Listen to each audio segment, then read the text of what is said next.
ముగ్గురు ప్రముఖ వ్యక్తుల గురించి మీతో కొన్ని విషయాలు షేర్ చేసుకుందాం అనుకుంటున్నాను. దానిలో మొదటి ప్రముఖ వ్యక్తి ఈ రాష్ట్ర ముఖ్యమంత్రి నారా చంద్రబాబు నాయుడు గారు. సుదీర్ఘ రాజకీయ జీవితం కలిగినటువంటి వ్యక్తి. ఉమ్మడి రాష్ట్రానికి, విడిపోయిన రాష్ట్రానికి సుదీర్ఘకాలం ముఖ్యమంత్రిగా పని చేస్తున్నటువంటి రాజకీయ నాయకులు. చాలా కింది స్థాయి నుంచి అంచెలంచెలుగా ఎదిగి రాష్ట్ర ముఖ్యమంత్రిగా ఇవాళ ఉన్నారు. రాష్ట్ర ముఖ్యమంత్రిగా ఉండటమే కాకుండా దేశ రాజకీయాల్లో కూడా చాలా సందర్భాల్లో కీలక పాత్ర వహించినటువంటి వ్యక్తి నారా చంద్రబాబు నాయుడు గారు. ఆయన వ్యూహాల్లో దిట్ట. అధికారం కోసం ఎంత దూరమైనా వెళ్ళగలడు.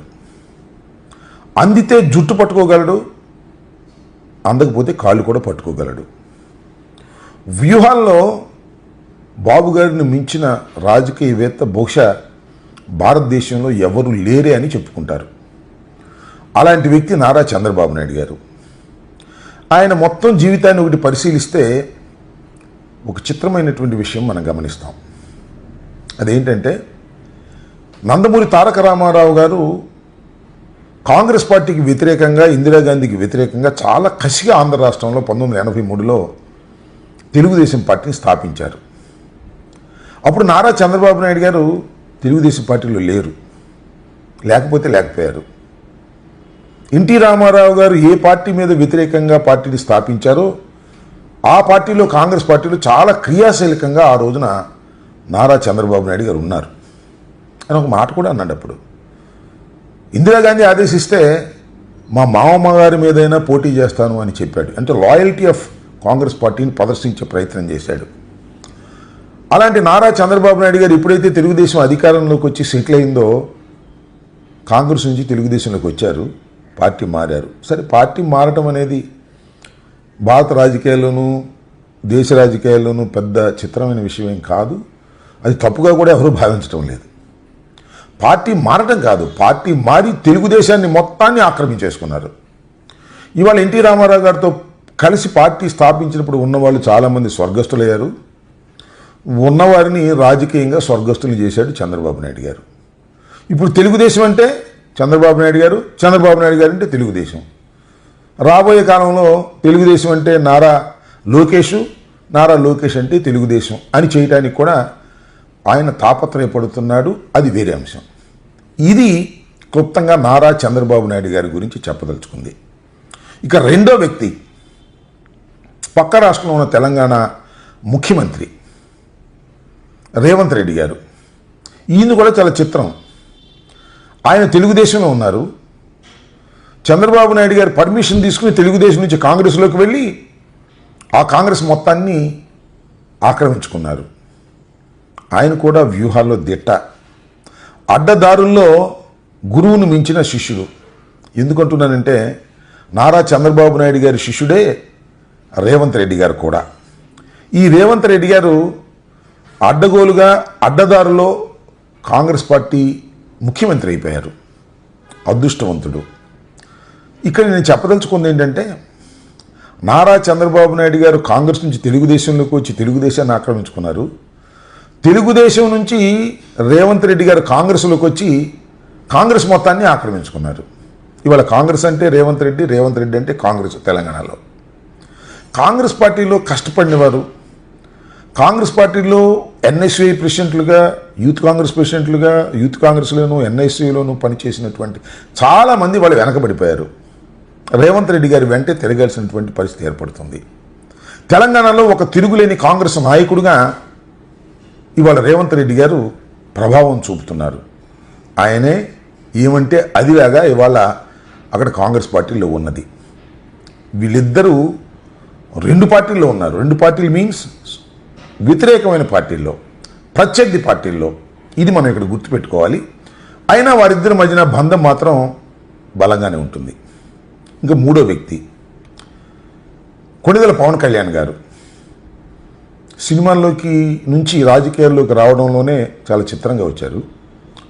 అన్నగారితో పాటు వచ్చి అన్నగారు ఫెయిల్ అయిపోయిన తర్వాత ఆయన సొంతంగా పార్టీ పెట్టారు. సొంతంగా పార్టీ పెట్టినప్పుడు లెఫ్ట్ భావాలను చాలా ప్రదర్శించారు. చెగువీర నాకు ఆదర్శం అన్నాడు, పోరాటం నా ధ్యేయం అన్నాడు, అవసరమైతే పేద ప్రజల కోసం ప్రాణాలు ఇచ్చేస్తానన్నాడు, అధికారం నాకు ముఖ్యం కాదు అన్నాడు. చాలా బోల్డ్గా, బోళాగా, అప్పుడప్పుడు హద్దులు మీరిన ఆవేశంతో ప్రజలకు నేను రక్షణగా ఉంటాను అనేటువంటి భరోసాతో మాట్లాడేవారు కొణిదెల పవన్ కళ్యాణ్ గారు. రాను రాను ఆయన ప్రవర్తనలో మార్పు వచ్చేసింది. ముఖ్యంగా చంద్రబాబు నాయుడు గారితో కలిసి ప్రయాణం చేసినప్పుడు మరింతగా రంగులు మారిపోతూ వచ్చాయి. ముందు లెఫ్ట్ భావాలతో వచ్చినటువంటి పవన్ కళ్యాణ్ గారు లెఫ్ట్ బాల్ వదిలేశారు, కంప్లీట్ రైట్ భావాలకు వచ్చేశారు.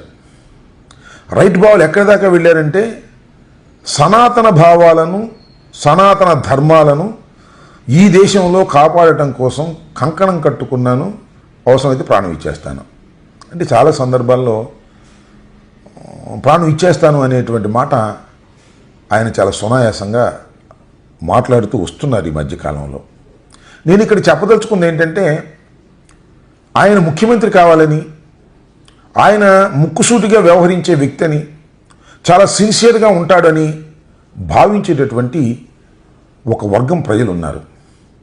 ఆయన ముఖ్యమంత్రి అవ్వాలి అని ఇప్పటికీ ఘోషిస్తున్నారు.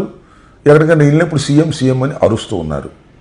ముఖ్యంగా మా కులస్తులు అనుకోండి, అది వేరే అంశం. ఎందుకంటే ఎన్టీ రామారావు గారు, అదేవిధంగా రాజశేఖర రెడ్డి గారు ఇట్లాంటి వారు రెడ్డి సామాజిక వర్గం నుంచి, కమ్మ సామాజిక వర్గం నుంచి ముఖ్యమంత్రులు అయ్యారు. కానీ కాపు సామాజిక వర్గం నుంచి ఎవరు ముఖ్యమంత్రులు కాలేదు. కాబట్టి చిరంజీవి గారు అవుతారు అనుకుంటే ఫెయిల్ అయ్యాం. కాబట్టి పవన్ కళ్యాణ్ గారన్నా అవుతారు అనేటువంటి భావనతో కాపు సామాజిక వర్గం నడుస్తూ ఉన్నది. అది వేరే అంశం. రాను రాను నేను చెప్పదలుచుకున్నది ఏంటంటే తన ప్రవర్తన, తన రంగు మారిపోతూ చంద్రబాబు నాయుడు గారిలాగా అందితే జుట్టు, అందకపోతే కాళ్ళు పట్టుకునే దశకు మన పవన్ కళ్యాణ్ గారు కూడా రంగు మారిపోతూ దిగజారిపోతున్నారనేది నేను ఇక్కడ స్పష్టంగా చెప్పాలనుకుంటున్నటువంటి అంశం. ఈ ముగ్గురు నాయకులు ప్రముఖ నాయకులు. ఈ ముగ్గురు మధ్యన చాలా మిత్రత్వం ఉంది. అది ఇక్కడ నేను చెప్పాల్సినటువంటి అంశం. ఒక దృఢమైనటువంటి బంధం ఉంది. అదేదో సిమెంట్ కంపెనీ గురించి చెప్తూ దృఢమైనది మా బంధం అని అంటారే, ఆ రకంగా వీరు దృఢమైన బంధం ఉంది. ఉంటే తప్పే ఉంది అనుకోవచ్చు, పక్కపక్క రాష్ట్రాలే కదా, ఉంటే తప్పే ఉంది, దృఢంగా ఉండాల్సిందే కదా అని. అలా కాదు, రెండు పార్టీలుగా ఉన్నారు. కాంగ్రెస్ పార్టీకి భారతీయ జనతా పార్టీకి పడదు. భారతీయ జనతా పార్టీలో ఇవాళ చంద్రబాబు నాయుడు గారు, పవన్ కళ్యాణ్ గారు ఉన్నారు. పూర్తిగా ప్రత్యర్థి రాజకీయ పార్టీ అయినటువంటి కాంగ్రెస్ పార్టీలో రేవంత్ రెడ్డి గారు ఉన్నారు. కానీ వీరి మధ్యన మాత్రం సంబంధ బాంధవ్యాలు వాటన్నిటికన్నా మించి చాలా దృఢంగా ఉన్నాయి. ఒకరినొకరు పొగుడుకునే కార్యక్రమాలు చేస్తున్నారు.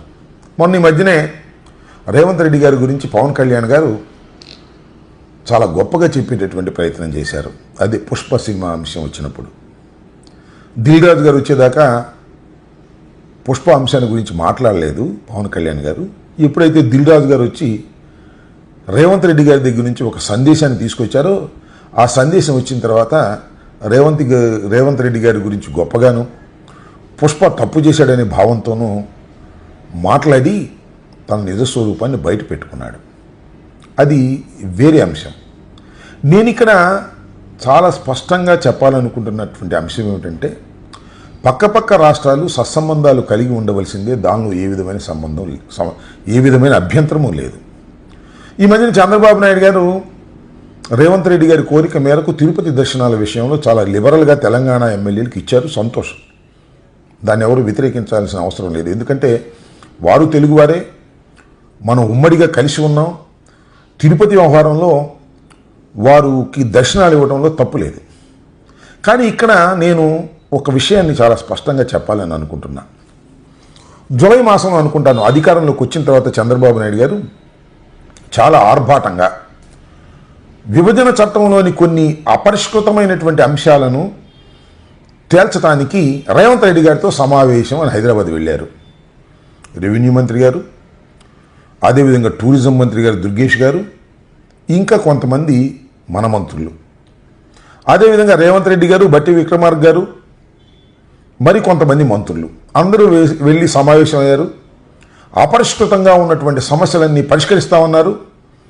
అప్పుడేమో మరి నాకు తెలిసి ఈ మీడియాలో కూడా వచ్చినాయి, తిరుపతిలో వాటా కావాలన్నారు, కోస్టల్ ఆంధ్రాలో కోస్టులు మాకు వాటా కావాలన్నారు, ఇంకా చాలా చాలా వాటాలు కావాలని రేవంత్ రెడ్డి గారి ప్రభుత్వం అడిగినట్టుగా మీడియాలో లీకులు వచ్చాయి. సమావేశం చాలా ఘనంగా జరిగింది. చాలా అద్భుతంగా మీడియా పీపుల్ అందరూ కూడా అద్భుతంగా చూపించారు. టీవీలన్నీ ప్రెస్ మీట్ కూడా జరిగింది. సబ్ కమిటీ వేశాం, మళ్ళా సబ్ కమిటీలు కూర్చుని ఈ వ్యవహారాన్ని పరిష్కరిస్తామని చెప్పారు. చెప్పి చాలా రోజులైంది. ఆ అపరిష్కృతంగా ఉన్న సమస్యలు అపరిష్కృతంగానే ఉన్నాయి.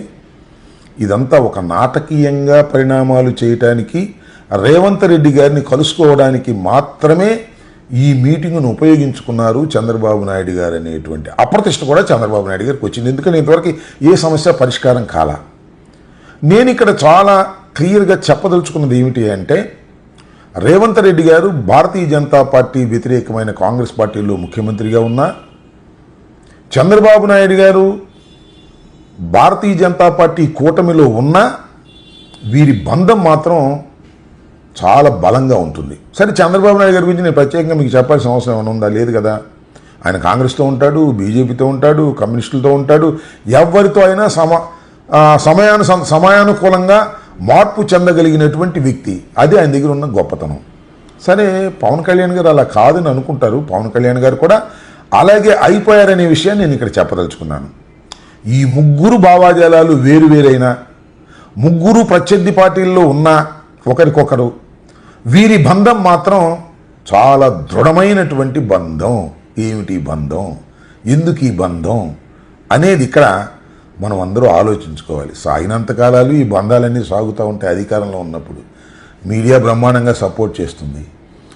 అదేవిధంగా రేవంత్ రెడ్డి గారు చాలా గొప్పవాడని పవన్ కళ్యాణ్ గారు పొగుడతాడు, పవన్ కళ్యాణ్ గారు గొప్పవాడని రేపు రేవంత్ రెడ్డి గారు పొగుడతారు. ఇంకొక అంశాన్ని ఇక్కడ గమనించాల్సింది ఏంటంటే, చంద్రబాబు నాయుడు గారి కన్నా భారతీయ జనతా పార్టీ పవన్ కళ్యాణ్ గారిని బాగా చూసుకుంటుందనేటువంటి ఒక ప్రచారం ఉంది. దీనికి కొన్ని ఉదాహరణలు కూడా ఉన్నాయి. మొన్న చంద్రబాబు నాయుడు గారి ప్రమాణ స్వీకారం సందర్భంగా మోడీ గారు వచ్చినప్పుడు, ఆ సందర్భంలో పవన్ కళ్యాణ్ గారిని, చిరంజీవి గారిని రెండు చేతులు పైకెత్తి ఒక ఫోటో ఇచ్చి ఒక సందేశాన్ని కూడా పంపించారు. మాకు చంద్రబాబు నాయుడు పెద్ద ముఖ్యం కాదు, చంద్రబాబు నాయుడు ఎప్పుడైనా మారిపోతుంటాడు, కానీ మాకు పవన్ కళ్యాణ్ గారు చాలా ముఖ్యుడు అనేటువంటి సందేశాన్ని కూడా పంపించారు. అయినా రేవంత్ రెడ్డి గారిని, కాంగ్రెస్ పార్టీ ఎమ్మెల్యేని, ముఖ్యమంత్రిని మరి ఈయన పొగుడుతూనే ఉంటాడు. ఏమిటో ఈ విచిత్రమైన బంధం. ఇది విచిత్రమైన బంధమే కాదు, అపవిత్రమైన బంధం కూడా అని నా అభిప్రాయం. దీన్ని ఉభయ రాష్ట్రాల తెలుగు ప్రజలు తెలుసుకోవాలనేటువంటి ఉద్దేశంతోనే నేను ఈ విషయాలు మీతో